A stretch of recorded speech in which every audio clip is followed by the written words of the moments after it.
Hey everybody, this is Jim. And I'm Mellanie. And this is the the pole dancer and the musician podcast. Because we want the pole dancer part to be first. We should talk about pole dancing too. Okay. My name is Jim. I am the musician part of this situation. I've been a new age ambient musician for over 20 years. You can find me on my podcast, which is called Deep Energy, which is entering its basically 20th year of podcasting, which is pretty fucking insane, actually. So, I'm Mellanie, and I am a pole dancer and also a caseworker turned house cleaner, hopefully turned life coach. And what else should I do to introduce myself? Is that it? I think that's it. We're done. It was good. Thank you for listening today. Appreciate that. Hope everybody has a wonderful week. So we're in...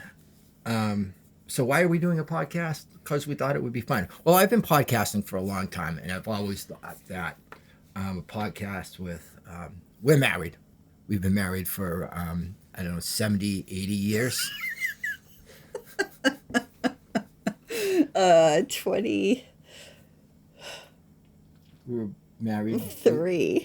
23 years. It'll be 24 this year. It will be 24 this year. It'll be 24 this year. And we've known each other almost 30 years. Yes. So we are not spring chickens by any vivid stretch of the imagination. But yeah, we just thought it would be an interesting thing to talk about. Living out we live in the woods on a pond in a very rural area of New Hampshire. Population's like 500-600 people up here, give or take. Yep. Yeah. So. And we still manage to have interesting lives, in spite of being quite physically isolated out here in the country. It may not sound exciting now. It might be like, what? I said interesting, not exciting. Oh, okay. There you go. I'm pretty sure I said interesting. But yeah, it's we have a son that lives up in Maine somewhere. Biddeford. Biddeford. And you will be hearing my regionalism is way more pronounced than Mel's is. Mine only shows up when I'm being really sarcastic. Yes. So, do you like pole dancing? I do. Do you? I'm not gonna lie. I like watching you. Yeah. Do pole dancing. The only thing is we have what they call an X pole. Is the brand name of the poles that people use in our house for Mellanie to practice on, and she also teaches. She's a certified level 1, level 2 instructor for pole. That's right. And we are voting for pole dancing to be part of the Olympics sometime before we die. Because it would just be the best ratings ever. It would be the best ratings ever for the Olympics. So fun to watch. And the fact that the Olympics, is just a money grab 99% of the time. Besides that, you get to see amazing athletes, but, they're in it for the cash. We should all realize that. That you can't even imagine what the ratings would be for Olympic pole dancing. Yeah. And how cool would it be to see pole dancing for people from all over the world competing? It would be amazing. That would be I love watching pole, and I think if people actually saw it, they would be very impressed with it. Oh yeah, at the athleticism and the artistry, and just the talent. There's so many talented dancers out there. So I've been pulling for, oh my God, 11 years? Is that right? Yeah, 11 years. I've been sidelined with multiple serious injuries. I have torn both hamstrings beyond repair. I tore my MCL 2 years ago. Almost like wow! I just want to climb the pole now. Almost exactly 2 years ago, and so I am not, but that's not because of pole. That's because I have hypermobile Ehlers-Danlos, and I keep destroying my body parts because my joints are far more mobile than they should be. I dated her in high school. So the first, will you stop? Oh my God, why are you like this? We should have a drinking game. How many times do I ask him, why are you like this? We'll be dead. So I am, I'm doing a lot of physical therapy and a lot of joint strengthening. And in pole, I'm trying to focus on, instead of, leveling up to do the next exciting thing, I am focusing on, how much I can learn and express myself while staying at the level that I'm at, because I'm not going to get my hamstrings back. And the first hamstring I tore tripping on a stump in our front yard. It had nothing to do, not even close to anything to do with pole. So I don't think that's it. I think that's hypermobility at 52. So yeah, but I've always been a dancer, and pole allows me to use my whole body, and it's a full body workout. And as I like to say, it's like dancing with a handle, which is very handy for me with all of the injuries to my legs. So, yeah, that's a part of who I am,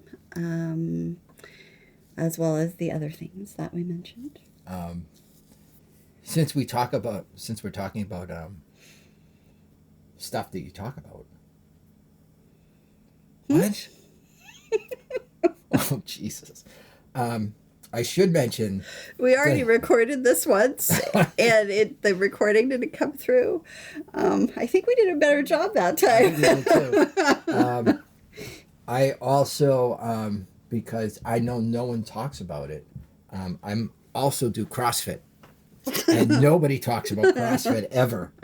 I've been CrossFitting for over 10 years. No, I will not lift a car.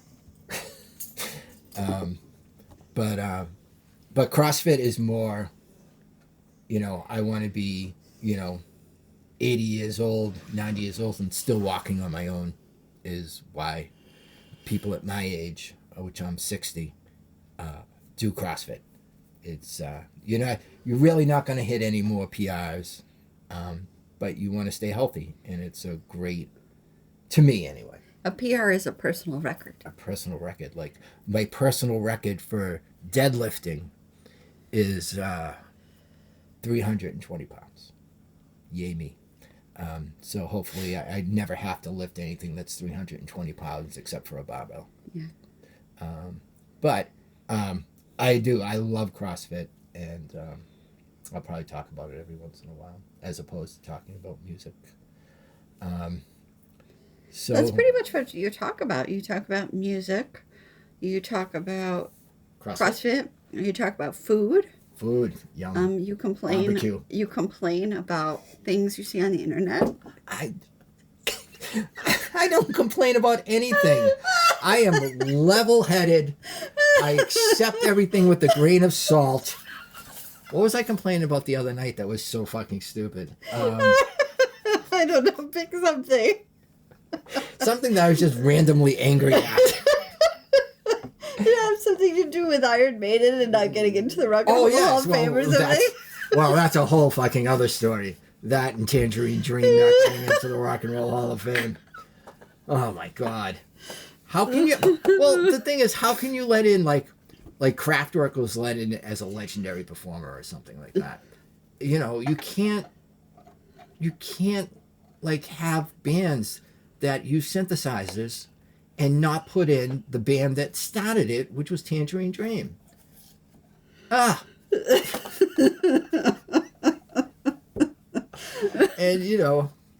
I don't know. But anyway, so one of the other interests that we share is a love for upcoming singer-songwriter that I don't know if anybody's heard of her. Her name is Taylor Swift. I think she's going to do big things. I think she's got, you know. I think she's gonna do all right for herself. I think she's going to do all right. You know, she's playing clubs now. I think she's going to move up to theaters soon. When the whole Ticketmaster thing started, I never listened to Taylor Swift before the Eras tour started, and I'm sort of one of those people who, I'm a big jam band fan. I love the Dead, Fish, Yonder Mountain, things like that. And besides making ambient electronic music with no words, I had no idea when the whole Ticketmaster thing happened with her and people were paying thousands of dollars for tickets. I was like, why? And then I realized that she was playing stadiums, and I'm like, really? And she had been playing stadiums for years. And I was so oblivious to her existence, basically. And, you know, and then you get sucked in and you find out, like, you know, who she's written these songs about and all of that. But yeah, I had never really ever listened to Taylor Swift before the whole Eras tour thing happened. And so, and I saw the whole Ticketmaster thing and I'm like, she's played stadiums. So I remember when the Eras tour started, and I jumped up on TikTok and tried to find a live feed, which is a whole other thing. And she was playing Arizona, and I made it through one song and fell asleep. And then I checked the set list next day at good old Setlist FM. And okay, Grandpa. Thank you. And what did Dead and Company play last night? Let me go look. And she had played like 44 songs or 40 songs the first time around, 44 songs. And I was like, what? And then, you know, she's doing a 3-hour show, no break, no encore, just straight the fuck through. And that was how I started listening. And I was like, this is obviously somebody, you know, I should probably pay a little bit more attention to. Even at my advanced age, you know, that's pretty wild. And, you know, do you realize she never missed a show because of sickness or anything? No, she doesn't. Do they just put her in a bubble? Do they put her in remember the movie from the 70s, The Boy in the Bubble, with John Travolta? Yes, Jim. So they probably just put her in a bubble and just roll her around. Well, I'm sure they try to keep everybody away from her. Except that guy. What guy? The Travis guy? That Travis guy, yeah. Yeah, he's allowed in the bubble with her. It's part of her bubble. Anyway, so one reoccurring segment for this podcast, which is weekly, by the way, or it's going to try to be weekly, will be where is Taylor Swift now? We're recording this on is it Tuesday or Monday? It's Tuesday. Is it Tuesday? It is. Okay. Tuesday at about 4:30 in the afternoon on the East Coast of the U.S. So where is Taylor, Mel? That's part of your job. My hope is that she is somewhere, you know, resting, writing, baking, enjoying her life, and without all of humanity up her ass. Yeah, I don't know how you do that. I don't know how. I would not be as gracious. Yeah, I'd be like as any of these people. I'd be throwing rocks at people, I think. Get away from me. I'd probably be in jail. Just get the fuck away. Giving somebody a little nudge with my car or something. Get out of the way, bitch. You know, not fans, but the paparazzi for sure. No, the paparazzi. Fuck them. For sure. I have been a fan of hers for a while. Since 1989. 1989 is one of my favorite albums of all time. And I had listened to like her earlier music, but you know, she could be our kid, so her earlier music is, you know, it's just for a much younger audience. So after we started watching the Eras tour and we were really very impressed with it, I went back and I think we both went back and did more of a deep dive into her music and just really, really enjoy her unbelievably clever lyricism and her musicality, and really, she really has something for everybody. It's not just breakup songs. It's very irritating when people say that, like Jim did earlier. Really, truly, she writes songs about her life, and there is she sort of has done many different genres and combinations of genres, and sort of just makes music about the human experience. So my argument is always, when people are like, I don't like Taylor Swift, I'm like, what's the last album you listened to, and when was it? Because probably if you actually listened to more of her music, you would find something that you liked, regardless of who you are. Also, just no, she's a very wealthy woman, but she also shares a lot of her money. Appreciate that she gave like $200 million in bonuses to the people who worked on the tour with her. She pays her dancers, I think, 3 to 10 times more than backup dancers are usually paid for tours. Nice. Good work if you can get it. She's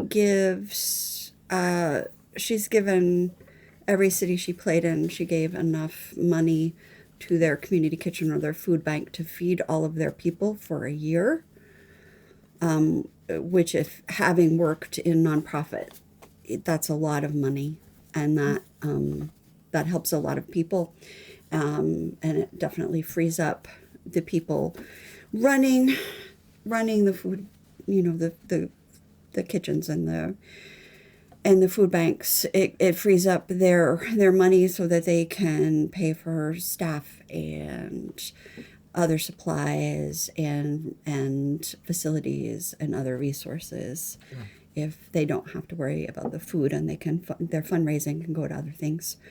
So I just feel like that's really substantial. She's good people.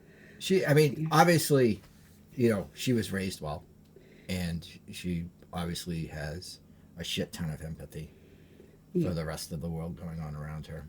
Yeah. But that sounds like is when you were just saying all that, I just pictured in my head a thing of like Law and Order, where she's on the stand and they have to say all the good things about her before she's sentenced to prison or something. But she was a good person, even though she stabbed this guy. Well, there's a big joke on the internet that it's a good thing that she decided to be a singer-songwriter instead of a serial killer.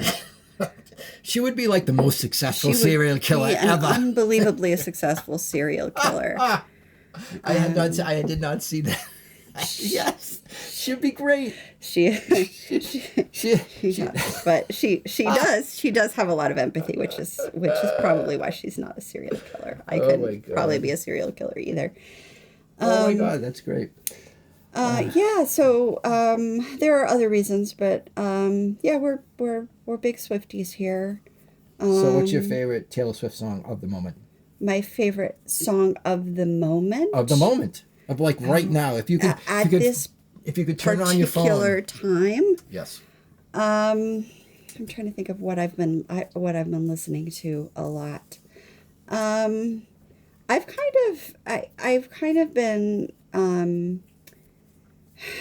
it's twofold, because I am making a lot of comparisons to her music with Ani DeFranco's music in the 90s that I listened to 30 years ago. There's a lot of similarities lyrically, if not sonically, and really relating to it, and the sort of Saturn return of, I'm also an astrologer, sort of Saturn return of that time in my life. I forgot to write down the astrology thing on the piece of paper. Astrology. The Saturn return of that part of my life. And so I am kind of right at this moment, I'm really into the bridge of You're on Your Own, Kid, which I won't say out loud, but you can look it up. and really relating to that. But I've also been listening. You can say a lyric. That's fine. Yeah, it's too long. Right. Yeah, it's better sung or scream sung in the car. It's really what her bridges are made for. And I have actually been listening to trying to do choreography to False God, sort of like a rumba inspired pole choreography to False God. So that's what I've been listening to a lot lately. And then some 1989 Taylor's version as well. Another wonderful thing she did was she wanted to buy her music from her original record label. From the person who ran it was someone that she, I think, considered family and had worked with her whole career. And he decided to sell her music to some jabroni that did not have her best interest at heart. Welcome to the music industry. And not sell her masters to her. So at some point she just decided to tell everyone to go fuck themselves, and she has been re-recording all of the albums that she did not own her masters to. So there are Taylor's versions of her earlier work, except for her first album, her eponymous album, Taylor Swift, also called Debut, and Reputation, which is her sixth album. I had no idea. I wonder if anybody's waiting for Reputation, Taylor's version, to come. Well, funny thing about Taylor's version is, I kept seeing, as I started to listen to Taylor and stuff, I kept seeing, something TV, and I'm like, does Taylor have a TV channel? And no, it's Taylor's version, you fucking idiot. So I'm listening to him. I'm a huge fan of sad songs and songs where everybody dies at the end. So obviously Nebraska by Springsteen is one of my all-time top 5 albums. To quote our friend Rob, who always said that he likes his dead baby songs. Rob, rest in peace. Rest in peace, Rob. Rest in peace, Rob. And Manuscript is what I'm listening to right now. What I listened to yesterday, I think, in the car. Plus, Folklore and Evermore are 2 albums I wish I had stumbled across when they came out, because her songwriting is pretty amazing there, and also there's some of those songs that are just absolutely devastating, and it's wonderful. If you want a playlist of depressing and sad Taylor songs, listen to Jim's playlist. If you want to scream, sing in the car in rage, listen to my playlist, or dance. Well, I have a playlist on Apple Music. It's called Folkmore. So I just got all the sad folky songs together. So anyway, Oh my God. So what else? We were going to talk about the Oscars. The Oscars, yes. Which was interesting because we have seen none of the movies, and we ended up staying up last night. We watched the red carpet, and we got sucked into actually watching the show. Yeah. Which was good. The 2 women singing the Wicked songs in the beginning were excellent. Their names are right here, and I just can't process them. Oh, come on, you can do it. Is it Ariana Grande? Yes. And I'm just gonna butcher her name. I'm not even gonna say it. Cynthia Erivo. Okay. Yes. Wow. It's so good. I cried. Wow. I cried. I'm sorry amazing. I missed I'm very sorry I missed the dance, because it had Taylor Swift backup dancers in it. I guess the Bond routine. The James Bond thing, yeah. And then later on, I believe there was some Mandy Moore choreography. Mandy Moore is one of my favorite choreographers of all time, and was even before the Eras tour, and now really is. So I'm sad I missed the Bond routine. That looked really fun. Cool. We don't watch movies because they're long, and we have a short attention span. We have a short attention span. We have a lot to do. We tend to only watch things when we're having dinner, so things have to fit in like a 30-minute time slot, and they can't.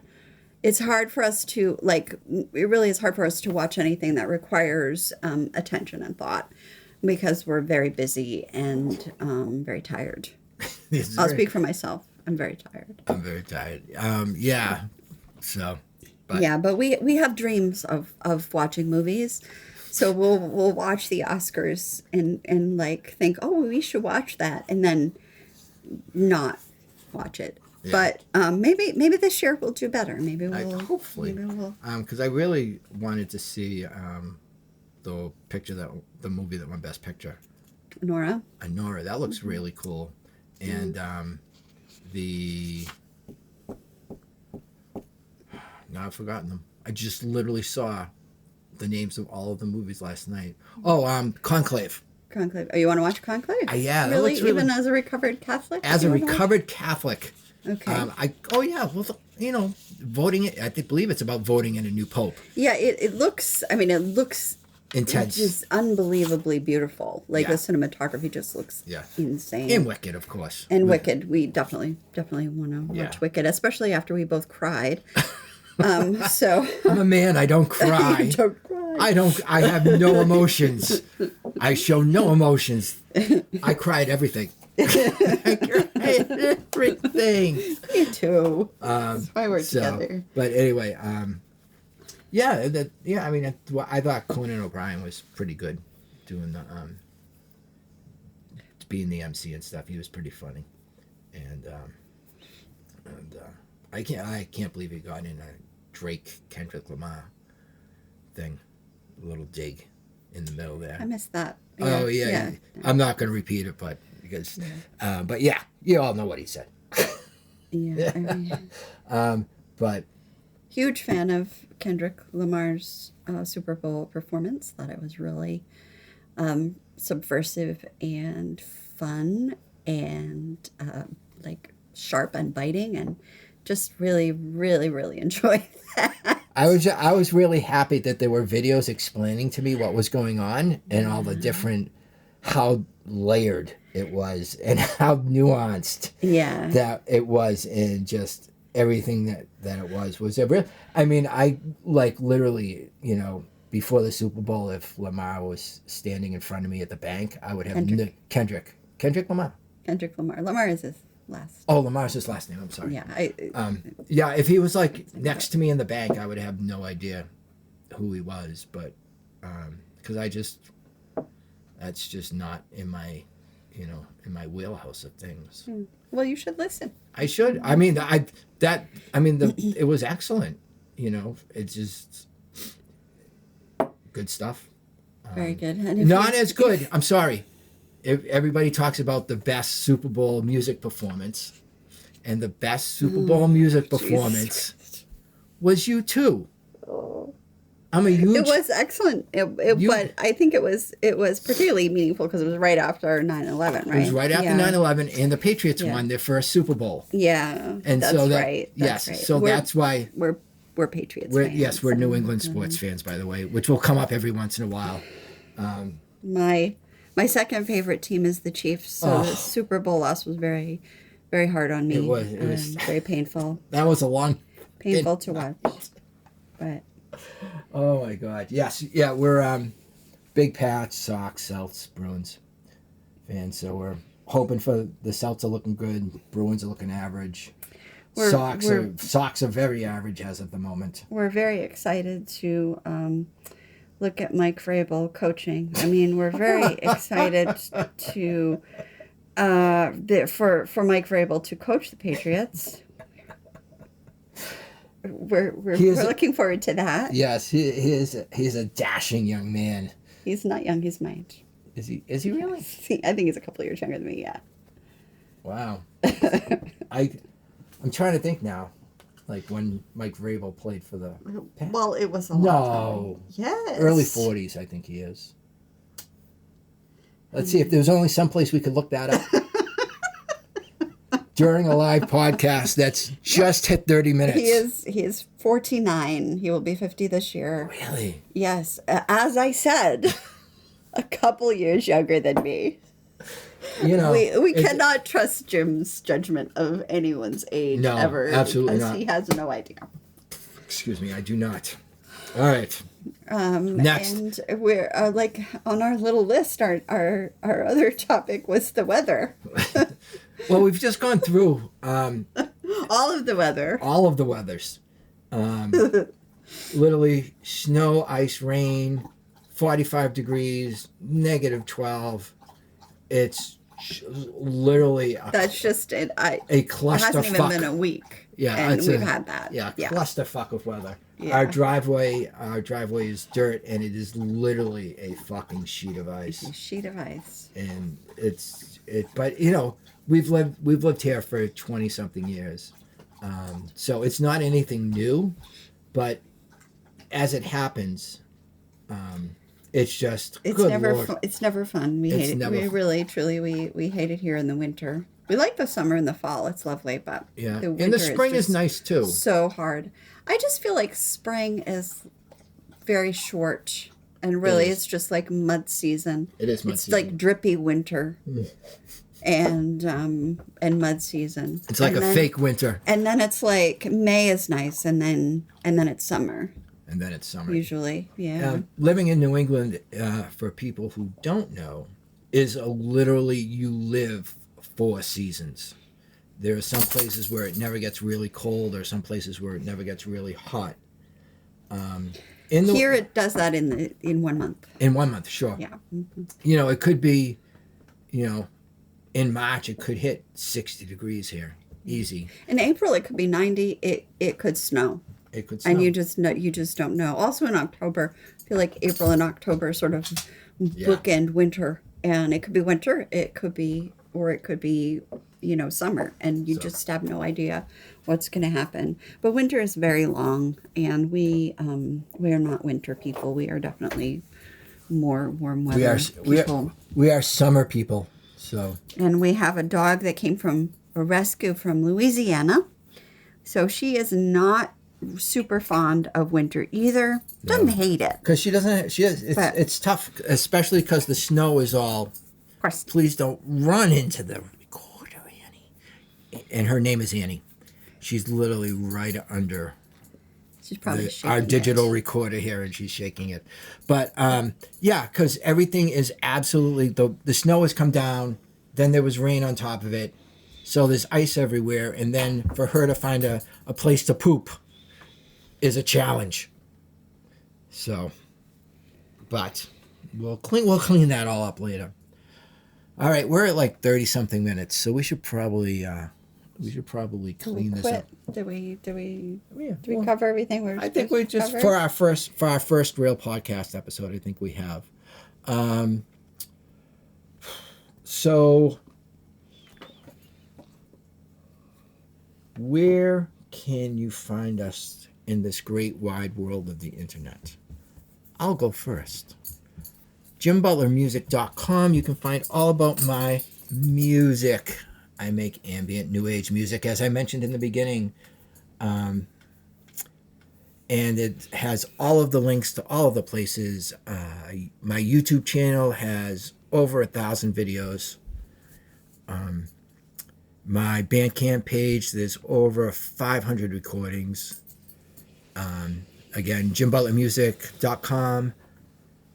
jimbutler.bandcamp.com if you want to hear my music. Also, the Insight Timer app, which is a meditation app. I play live music there 2 or 3 times a week. So you can check that out if you'd like to hear me play singing bowls or other things that I do there. Also an excellent app. There are so many wonderful teachers and contributors on it. A lot of it is for free. So if you just want to try out meditation, it's a good place to do it. I have been using it since 2017. And they're not paying us to say that, by the way. I do a meditation every morning in bed, unless we don't have power. And then I can't do an insight timer meditation. And if I try to do a meditation without help, I usually fall asleep. So, but I try to meditate in the morning every day, not for very long, but I do that. And I found insight timer really, really, really helps me meditate. And there's so many wonderful teachers, including Jim, on that app. We're not being paid to say this. It's just we really like it. But we would be. We will absolutely, shill. We would absolutely promote Insight Timer on this podcast. We would or anywhere absolutely else. promote anything. If you pay us, we will say nice things about whatever you have to tell us. No. Well, there are things we won't say nice things. No, we will. We will whore ourselves for cash. I've been podcasting so long. I used to do Angie's List ads way, way back in the day. A long time ago. That was a long time ago. And, that link might still work. Who knows? And Mel is just starting her life coaching. And if you think, oh, no, another life coach, Mel actually has a degree in psychology and gender studies. So she is more than qualified to talk about life and the world and relationships and such. So she has actually gone through school and college and has practical experience. I do. I used to be a caseworker for a long time. So I've helped a lot of people, and I've learned a lot, and I have a really fairly broad base of knowledge. So I feel like now is the time to try to start helping people with their lives and their relationships. So I am the Practical Mystic. My website is thepracticalmystic.me. On Facebook, I am the Practical Mystic. And on Instagram, I am the Practical Mystic, _practical_mystic, I believe. We'll have all those. We'll have all of those links. Well, all those links will be in the show notes. That's true. I have just put up with my very first video. So we might link the audio to that. We will at the end of this podcast. Yes, because I did okay on it. It's called Melanie's Mystical Musings, where I will talk about something I'm thinking about, and I'm going to try to do that once a week. So we'll probably include that on the podcast if we can. Yep. And, or we might actually make that its own podcast. We're going to see how that goes. But yeah, I think that might. It's actually she just put that together today, and I just listened to it a couple hours ago, and it certainly has enough interest and knowledge in it that it probably could stand alone as a podcast. So that's very nice of you, honey. It's only 7 minutes long, though. That's all right. That's 7-minute podcasts are fine. Podcasts don't have to be an hour and a half long. Yeah. So, I mean, there's going to be somewhere in the middle of this podcast, there was an ad, at least. If we were at 39 minutes, there might even have been 2. And that's just, podcasts are ad supported. So you should, and as adults, we should all realize that. And this is obviously an adult podcast because, Mellanie swears like a sailor. Mm-hmm.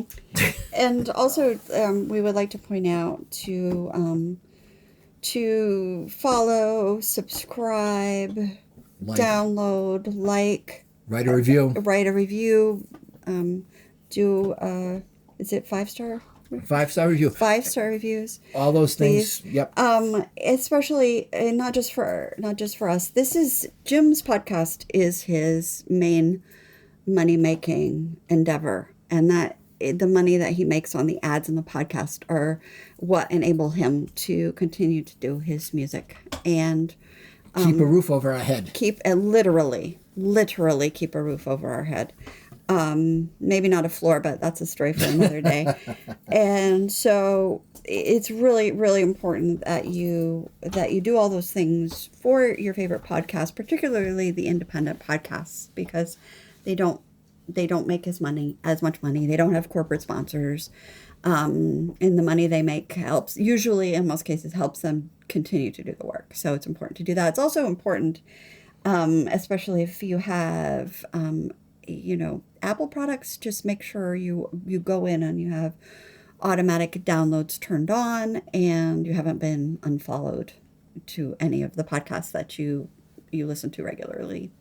You should just usually after each phone update, each iOS update, it's a good idea to go in and check those things and make sure you have automatic downloads turned on and you're following and you're subscribed and you're, doing all of those things to support folks in their work.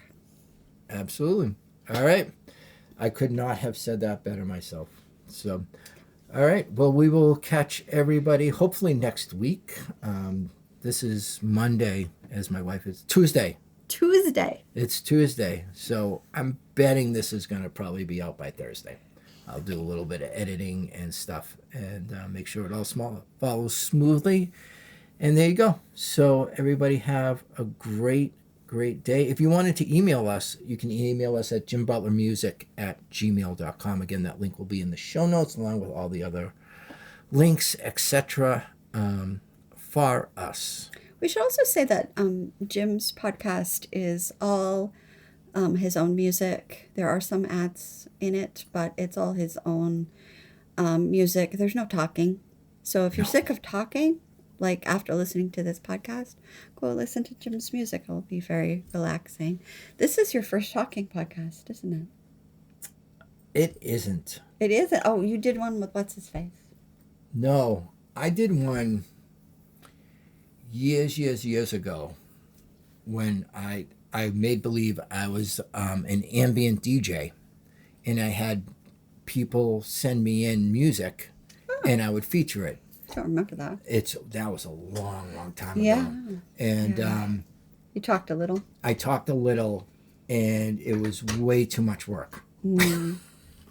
It was just a lot of editing and the only good thing that came of that is that I realized there were other people doing the same type of music I was. And all those people I found their music and, we're all friends and stuff on Facebook and etc. So a lot of those people, the ambient music community it's a funky little place. But there are some people that do it really, really well that are really, really successful at it. So, but yeah, I did. I can't even remember the name of the podcast. But it's okay. Yeah. All right. That's it. It's almost time for dinner. What time? Dinner. Dinner. Oh, it's 5:05.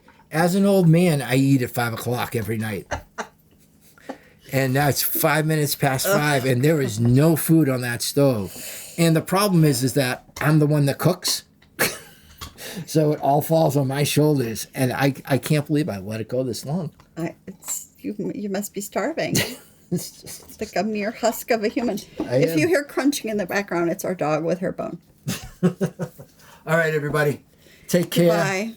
And have an excellent week, and you'll hear from us next week. All right. Peace. Thanks for listening. Bye. Bye. Hello. My name is Mellanie. I'm the Practical Mystic. I am here in front of the green wall in my bedroom because I have no office floor because my office floor has been missing for 7 months due to a battle with my insurance company. But that's a story for another day. I just wanted to introduce myself here and let you know a little bit about what I'm doing.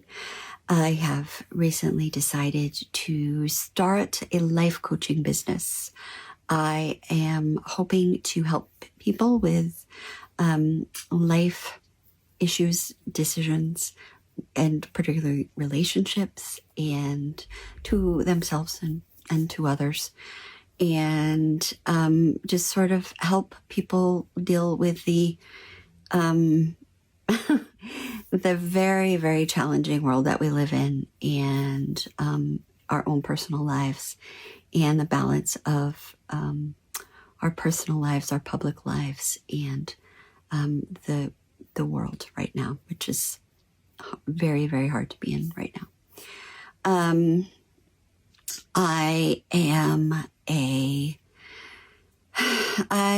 consider myself an emotional intuitive. I also have a degree in psychology. I have a BA in psychology and American Studies / gender studies from the now defunct Marlborough College. I have been running a cleaning business for 19 years. Before that, I was a caseworker, and I also volunteered working with assault survivors. So I did use my degree for a little bit, but it got to be too much for me, and the pay was very poor. So I started my cleaning business, which I've been doing for much longer than I thought I would be doing. But I thought I would use some of my other skills that don't require as much using my body. So here I am, the Practical Mystic, and I have a website now. So if you'd like to work with me at any point, now or in the future, it's thepracticalmystic.me, thepracticalmystic.me, .com was taken. So I thought that I would kind of use this space for what I'm thinking about calling Melanie's Mystical Musings. Maybe that's a working title. I don't know. That may not stick. But I was going to try to do them on Mondays, but my schedule is kind of screwy. So it may not be Monday. It might be Tuesday, like it is today.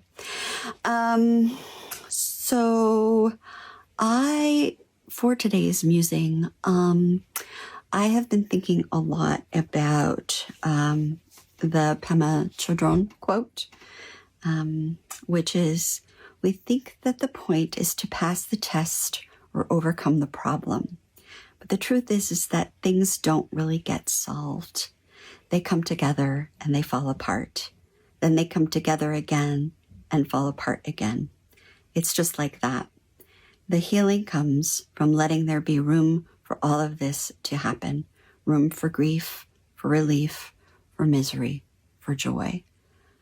And when I initially read that, I thought, really?